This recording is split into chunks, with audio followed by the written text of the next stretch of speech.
안녕하세요. 오늘도 사연 살롱을 찾아주셔서 감사합니다. 서울에 살고 있는 30대 후반의 회사원이에요. 저는 근래 충격적인 일을 겪은 뒤 회사를 쉬고 있어요. 충격으로 인한 후유증 탓에 한동안 정신과 상담을 받아야 했거든요. 다행히 현재는 일상생활이 가능한 상태가 되었고 다 털고 새 출발을 하고 싶습니다. 저에게는 자매처럼 친한 친구가 있어요. 전 외동딸이라 부모님 사랑을 독차지하고 자랐지만 늘 가슴 한켠엔 형제 자매에 대한 부러움이 있었어요. 그래서 친구를 자매처럼 생각하게 됐죠. 저희 부모님은 두 분 모두 의사예요. 전공도 같으셔서 두 분이 함께 병원을 운영하고 계시죠. 덕분에 전 어려서부터 돈 걱정은 모르고 살았어요. 대신에 바쁜 부모님께선 저와 많은 시간을 보내주지 못했어요. 늘 병원 일로 눈코 뜰 새 없이 바쁘셨거든요. 그래서 전 외롭게 자라야 했죠. 제 친구는 저희 집에서 절 돌봐주시던 아줌마의 딸이었어요. 그 아줌마는 결혼 전에 보육원 교사를 했었는데 결혼하고 난 후에는 애가 생겨서 일을 관두셨다고 해요. 그래서 용돈벌이 삼아 아이들 돌보는 일을 하시는 거죠. 저 또한 그 중에 한 명이었고요. 아줌마는 자식이 셋이나 있는데 제 친구는 그 중에 막내딸이었어요. 저랑은 나이가 같아서 아줌마가 저희 집에 올 때는 항상 막내딸을 데리고 오셨죠. 그래서 전 아줌마네 막내딸과 거의 같이 컸다고 봐도 무방해요. 동네가 같다 보니 초등학교, 중학교, 고등학교까지 같이 나왔어요. 저희 부모님이랑 그 아줌마는 사이가 좋으셔서 제가 자란 후에도 저희 집에 자주 왕래하셨어요. 자연스레 아줌마의 막내딸은 저와 20년 지기 베스트 프렌드가 되었고요. 어려서부터 항상 같이 지내다 보니 언젠가부터 따로 노는 게 어색할 정도였죠. 놀러도 같이 다녔고요. 성격도 잘 맞아서 자매가 있다면 이런 느낌이 아닌가 생각하곤 했어요. 친구네 집은 저희 집처럼 풍족하지는 않았어요. 그렇다고 못 사는 집도 아니었고요. 자식이 셋인데다 할머니까지 모시고 살아서 생활이 빠듯한 것 같았어요. 그래서 저희 부모님은 제 친구까지 잘 챙겨주셨죠. 심지어 해외여행도 보내주셨어요. 윤정아, 진짜 부럽다. 부모님이 외국도 보내주시고. 난 미국 가는 건 꿈도 못 꾸는데. 제가 방학 동안 미국에 있는 친척집에 가게 되자 친구가 엄청 부러워했거든요. 그런 친구의 모습이 눈에 밟히셨는지 저희 부모님은 제 친구의 미국행 티켓도 함께 끊어주셨어요. 그래서 저와 친구는 방학 기간 동안 미국에서 함께 시간을 보낼 수 있었죠. 이외에도 저희 부모님은 친구를 볼 때마다 용돈도 챙겨주시고 크리스마스에는 제 친구 선물도 매년 잊지 않으셨죠. 애가 살갑고 애교가 많다면서 좋아하셨거든요. 전 무뚝뚝하고 말이 없는 편이에요.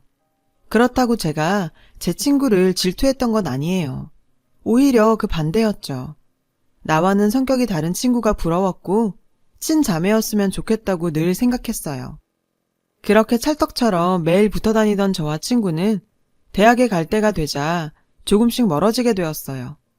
저는 서울에 있는 명문대에 들어갔고 친구는 지방대학에 들어갔거든요. 그렇게 저와 친구는 4년 동안 떨어져 지내게 됐어요.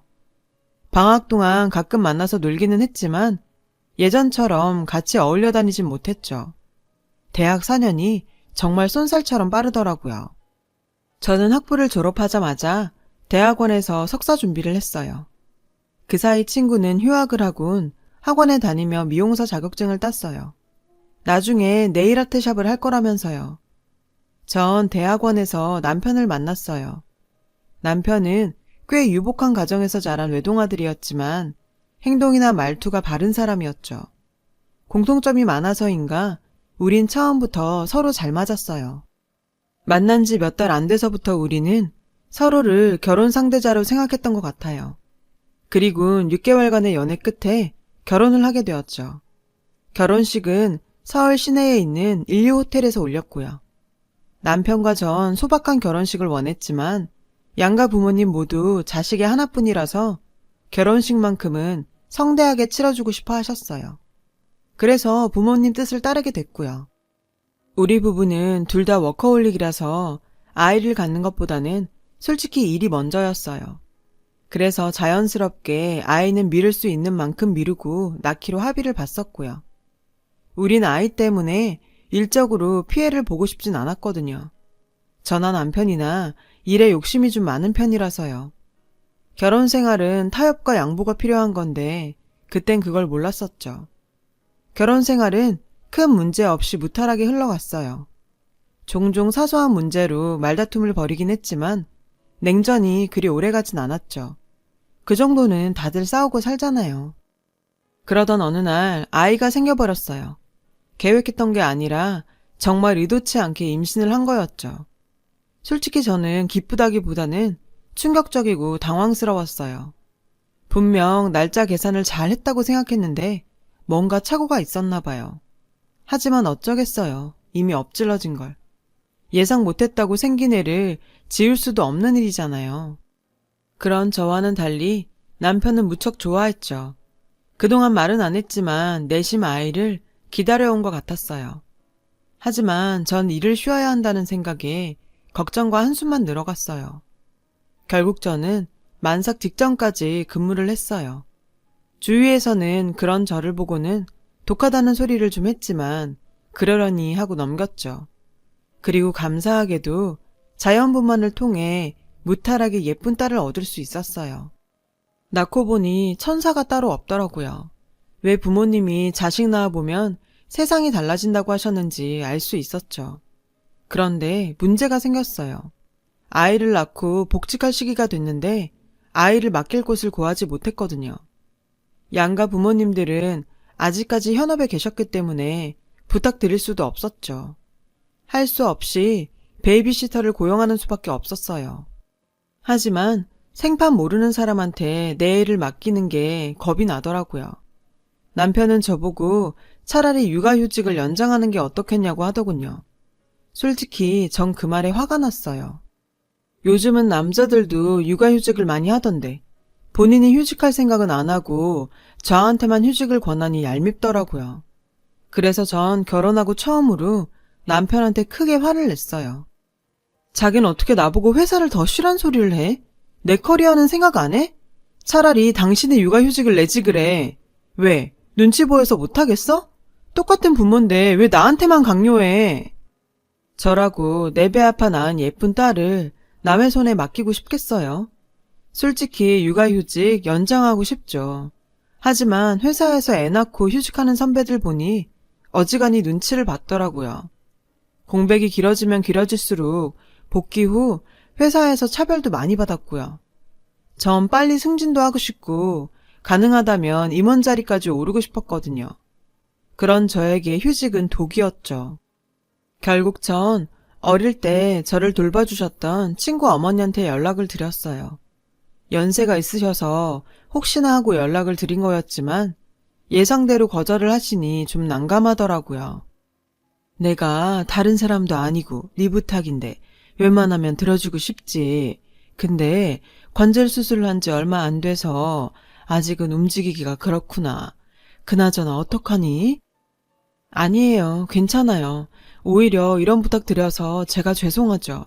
그럼 몸조리 잘하세요, 아주머니. 그런데 그렇게 이러지도 저러지도 못하던 차에 행운이 찾아왔지 뭐예요.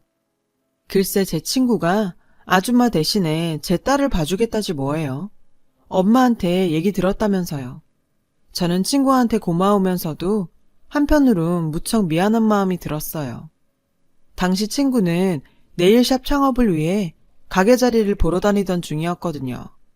저희 애를 보게 되면 창업이 늦어질 게 뻔했죠. 그런데도 친구는 제 사정을 먼저 봐준 거였죠. 우리가 그냥 친구 사이니? 가족이랑 다름없잖아. 나도 네 딸을 친조카라고 생각하는걸. 그러니까 너무 고마워할 거 없어. 마음 편히 회사에 복귀해. 전 친구의 말에 감동해서 펑펑 울었어요. 그동안 정말 마음을 졸였었거든요. 솔직히 누가 이렇게 해주겠어요. 친형제라도 힘든 일이죠. 그래서 더더욱 친구한테 고마웠어요. 전 친구한테 평일 8시부터 오후 5시까지 제 딸을 부탁했어요. 사실상 거의 하루 종일이었죠. 대신 보수는 넉넉히 약속했어요. 하지만 친구는 돈은 안 받겠다더군요. 그래도 어떻게 그래요. 그래서 전 안 그러면 내가 미안해서 애 못 맡긴다고 그냥 받아달라고 했어요. 무엇보다 가까운 사이일수록 돈 문제는 확실해야 한다고 생각하거든요. 그런데 생각지 못한 문제가 있었어요. 친구 집에서 저희 집까지 승용차로 2시간 가까이 걸린다는 거였죠. 차가 없는 친구는 대중교통을 이용해 오가야 했죠. 굳은 날엔 더 걸렸고요. 첫 한 달 동안 친구는 왕복 3시간 넘게 지하철과 버스를 타고 저희 집을 오갔어요. 그러는 바람에 친구는 파김치가 되었죠. 이렇게는 안 되겠다 싶더라고요. 그러자 남편은 차라리 제 친구를 입주 베이비시터로 들이자는 제안을 했어요. 사실 저도 그러고 싶었지만 남편이 불편할까봐 말도 못하고 있었거든요. 그런데 먼저 얘기를 꺼내주니 고마웠죠. 하지만 친구는 완강히 거절했어요. 아무리 그래도 젊은 부부가 사는데 피해를 줄 수는 없다면서요. 하지만 저희 끈질긴 설득 끝에 친구는 저희 집으로 들어오기로 했어요. 다행히 집에 안 쓰는 서재가 있어서 그 방을 리모델링해 친구한테 내어주기로 했어요. 제가 회사 동료한테 이 얘기를 했더니 걱정을 많이 하더라고요. 아무리 친구 사이라지만 젊은 여자가 베이비시터로 상주하는 건 좀 찜찜하지 않겠냐고요. 영화나 드라마를 보면 종종 그런 상황에 문제가 생기더라고 말이죠. 전 그 말에 웃음이 났어요. 다른 사람도 아니고 친자매나 다름없는 제 친구랑 남편이 그럴 리 없다고 생각했으니까요. 오히려 그런 생각을 하는 사람이 이상한 거라고 생각했죠. 그렇게 저는 친구 덕분에 무사히 복직할 수 있었어요. 그리고 제 일상은 확연히 달라졌어요. 제 친구는 아이를 돌보는 것뿐만 아니라 살림 솜씨도 좋았거든요. 저희 부부가 퇴근해 집에 돌아오면 늘 눈앞에 진수성찬이 펼쳐졌어요. 애 보느라 힘들 텐데 이러지 말라고 해도 자기가 먹고 싶어 한 거라며 마음 쓰지 말라고 하더군요. 저와 남편은 원래 밥을 잘 안 해 먹어요. 백화점에서 반찬을 사 먹거나 배달을 시켜 먹거든요. 그런데 갓 지은 밥에 따끈한 음식을 먹게 되니 솔직히 행복하더라고요. 게다가 친구는 음식 솜씨가 좋아서 밑반찬은 물론 갈비찜이나 생선조림도 맛깔나게 만들었죠. 딸아이의 이유식과 간식도 직접 만들어 먹였고요. 아줌마가 음식 솜씨가 참 좋으셨는데 친구가 그 손맛을 그대로 닮았더군요. 그렇게 저와 남편은 퇴근하면 자연스레 저녁 식탁에 앉아 친구가 해주는 밥을 먹게 되었어요. 친구와 평생 살고 싶다는 생각이 들 정도로 만족스러운 생활이 이어졌어요. 남편도 친구에게 무척 고마워했고요. 이 소식을 들은 부모님은 고맙다며 친구한테 명품백을 사주셨어요. 친구는 몇 번 사양하더니 은근 좋아하며 받더라고요. 그게 한정판인데다가 돈이 있어도 몇 달을 기다려야 살 수 있는 백이었거든요. 엄마가 친구를 위해 힘 좀 쓰신 거죠. 그런데 이상하게도 그 즈음부터 저와 남편 사이가 멀어지기 시작했어요. 남편과의 대화 시간도 줄어들었고 일상적인 대화를 해도 더 이상 이어지지 않고 뚝뚝 끊겼죠. 의도적으로 절 피하는 것 같기도 했고요. 전 이 얘기를 친구한테 했어요. 그러자 친구가 너무 걱정 말라더군요. 원래 여자가 애를 낳으면 남편들이 아내한테 겁을 낸다나요? 그게 무슨 소리야? 부인이 자기 애를 낳았는데 남편이 왜 겁을 내? 나도 잘 모르겠지만 남편한테도 적응할 시간이 필요하겠지. 깊게 생각하지 마. 전 친구의 말이 이해가 되지 않았어요. 하지만 확실히 애가 생기고 나서 예전에 비해 우리 부부의 생활은 많이 변했어요. 전에는 둘이서 분위기 좋은 레스토랑도 가고 데이트도 종종 했는데 이제는 아이가 주가 돼버렸거든요. 당연한 거지만요. 생각해보면 제 자신도 많이 변했고요. 일단 외형적으로 살이 좀 쪘고 외모에도 전보다 신경을 덜 쓰게 되었죠. 거울 속에 비친 제 자신을 보니 제가 아닌 것 같더라고요. 그동안 절 돌보지 않은 티가 많이 났죠. 그래서 관리를 하기로 마음 먹었어요. 1대1 필라테스 수업을 등록했고 피부과 이용권도 구매했어요. 샵에 들러 염색도 하고 파마도 했고요. 돈이 없는 것도 아닌데 이 간단한 걸 왜 안 하고 살았나 싶더군요. 회사에서는 제가 금세 예전 모습으로 돌아왔다며 칭찬 일색이었어요. 그런데도 남편과의 관계는 좀처럼 나아지지 않았죠. 내가 뭘 잘못한 건지 아무리 생각해도 모르겠더라고요. 그러다 혹시 아들이 아닌 딸을 낳아서 그런 건가 싶기도 했죠. 하지만 그것도 아닌 것 같았어요. 남편은 딸이라면 꿈뻑 죽었거든요. 퇴근할 때마다 크든 작든 딸아이 선물을 사들고 올 정도로요. 가정적이고 자상한 아빠였죠. 남편이 잠든 사이 전 친구와 함께 와인을 한잔 했어요. 고민도 얘기할 겸 해서요. 남편한테 다른 여자가 생긴 거 아닐까? 그게 무슨 소리니? 네 남편처럼 가정적인 남자가 어딨다고. 제가 남편이 바람을 피는 것 같다고 하자 친구가 정색을 하더라고요. 마치 제가 남편을 음해하는 사람처럼 느껴질 정도로요.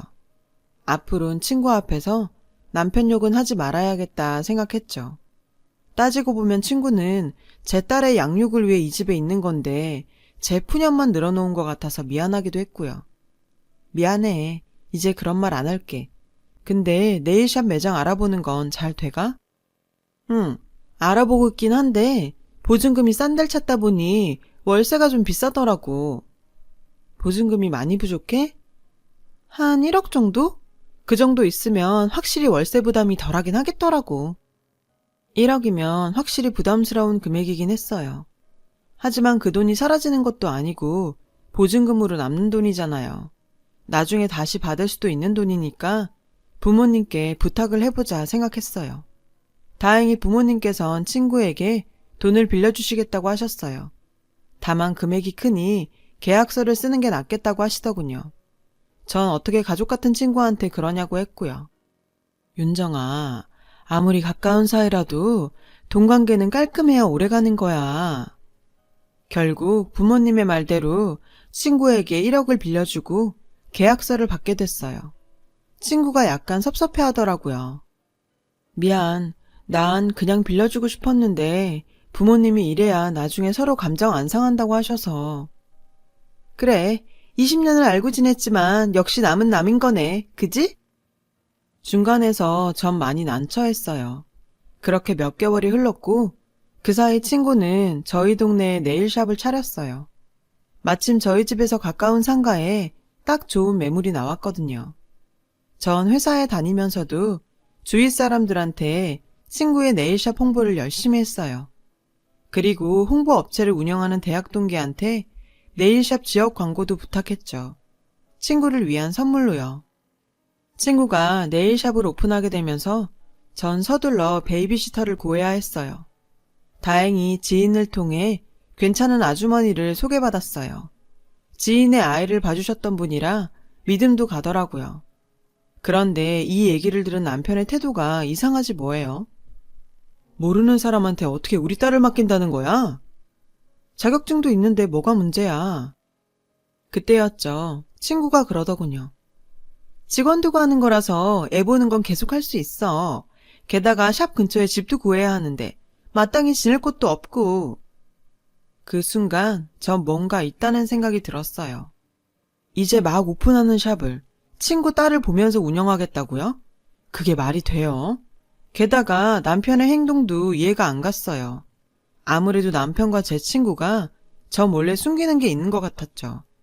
생각해보니 그동안 남편과 제 친구는 단 둘이 마트에 장을 보러 가는 경우도 많았고 제가 야근을 할 때면 둘이서 술을 마시는 날도 있었거든요.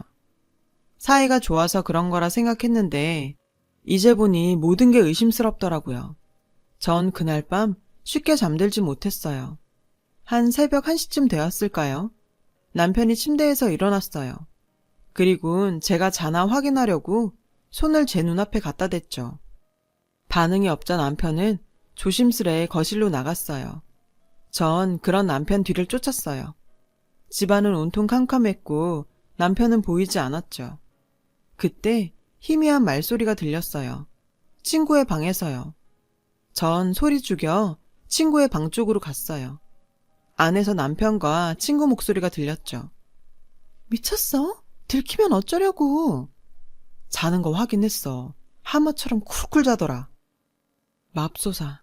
남편과 제 친구는 제가 방문 앞에 서 있는지도 모르고 안에서 관계를 갖고 있었어요. 전 방으로 돌아와 이불을 뒤집어 쓰고 소리 없이 눈물을 펑펑 쏟았죠. 20년 지기 친구와 남편이 그런 사이라니.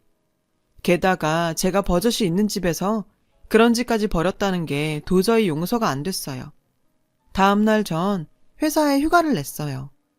그리고 전자상가에 들러 녹음기와 소형 카메라를 여러 개 구입했어요. 그리고는 퇴근 시간에 맞춰 집에 돌아왔죠. 저는 태어난 척 친구한테 옷이라도 사입으라고 상품권을 주었어요. 친구는 상품권을 들고 바로 쇼핑을 하러 가더군요. 그 사이 전 집안 곳곳에 소형 카메라를 설치했어요.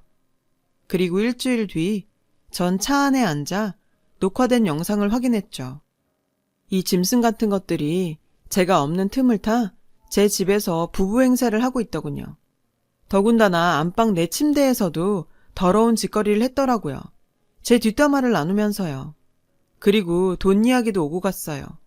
친구는 제 남편을 수호천사라는 애칭으로 부르며 매장 인테리어비며 이런저런 돈을 요구했고 남편은 그런 친구를 꽃돼지라 부르며 돈을 주더군요.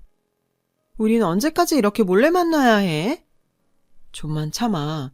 해외 발령 신청했으니까 그때 같이 가자. 윤정인 일에 미친년이라 조기 유학 핑계로 내가 애 데리고 간다고 하면 오히려 좋아할걸? 아예 외국에서 살림 차릴 생각까지 하는데 정말 욕지기가 일더군요. 게다가 내 딸까지 지들 더러운 짓거리에 이용하려 들다니 용서가 안 됐어요. 두 년놈을 갈기갈기 찢어 죽이고 싶었죠. 전 이 영상을 어떻게 활용해야 좋을지 고민했어요. 그러다 좋은 아이디어가 떠올랐죠. 전 디데이를 기다리며 남몰래 준비를 해나갔어요. 드디어 딸아이 돌잔치 날이 됐어요. 일찌감치 남편한테 말해서 남편 회사 사람들과 시부모님 지인들을 잔뜩 초대했죠. 하지만 친정 부모님과 제 지인들은 부르지 않았어요. 친구는 제 딸의 돌잔치를 자기 일처럼 나서서 진행하더군요. 잠시 뒤 자기한테 어떤 일이 일어날지도 모르는 채로요. 그때 친구네 가족들이 도착했어요. 제가 모두 초대했거든요. 친구는 본인이 이 자리의 주인공이냐 새 신부처럼 화사하게 차려입었더군요. 절 잘 모르는 남편의 회사 사람들은 친구가 남편 와이프인 줄 알고 인사할 정도였어요. 드디어 딸아이의 성장 과정을 담은 동영상을 상영하는 시간이 됐어요. 전 준비한 USB를 업체 직원에게 넘겨주었죠. 그리고 동영상이 상영되자 식장은 아수라장이 됐어요. 스크린에서 남편과 친구가 알몸으로 제 방 침대에서 더러운 짓거리를 벌이는 게 고스란히 흘러나왔거든요. 제 친구는 비명을 질렀고 남편은 영상을 끄려고 허겁지겁이었죠. 다행히 남편은 영사 기계를 강제로 껐지만 이미 모든 사람들이 다 본 뒤였죠. 남편의 회사 사람들이 수군댔어요. 시부모님은 남편에게 달려가 이게 무슨 일이냐고 성을 내셨죠. 너 설마 니네 애를 봐주던 저 여자랑 바람난 거냐? 그런 거야? 엄마, 그게 아니라 내가 당한 거야. 저 꽃뱀이 날 꼬셔서 그런 거라고. 남편은 궁지에 몰리자 친구를 꽃뱀으로 몰더군요. 뭐? 네가 먼저 꼬셨잖아. 니네 마누라 답답하고 재미없다고. 그때였죠. 누군가 달려들어 짝 소리가 나게 친구의 뺨을 쳤어요. 다름 아닌 친구의 엄마였죠. 내가 널 그렇게 키웠니? 어떻게 인겁을 쓰고 이런 짓을 할 수가 있어? 어? 이게 누구 때문인데? 그러게 엄마 왜 없는 형편에 애는 줄줄이 싸질렀어. 내가 이렇게 된 건 다 엄마 때문이라고. 제 친구의 막대먹은 말에 친구의 어머니는 쓰러지셨어요. 그 바람에 구급차가 출동했고 제 딸의 돌잔치는 그렇게 난장판이 되었어요. 딸애한테 미안했지만 제 작전은 성공이었죠. 전 딸을 데리고 친정으로 갔어요. 부모님은 제게 아무것도 묻지 않으셨죠. 대신 대형 로펌에 이혼 변호사를 선임해 주셨어요. 다음 날 시어머니한테 전화가 왔어요. 못난 아들이지만 한 번만 봐주면 안 되겠냐고 부탁하시더군요. 저는 딱 잘라 거절했어요. 저와 제 딸을 기망한 두 인간을 절대로 용서할 수 없다고요. 그리고 그런 부도덕한 인간한테 내 딸을 맡길 수 없으니 양육권과 친권 모두 내가 갖고 이혼하겠다고 했죠. 시어머니가 친권은 안 된다고 하시길래 제 변호사랑 상의하라고 전화를 끊었어요.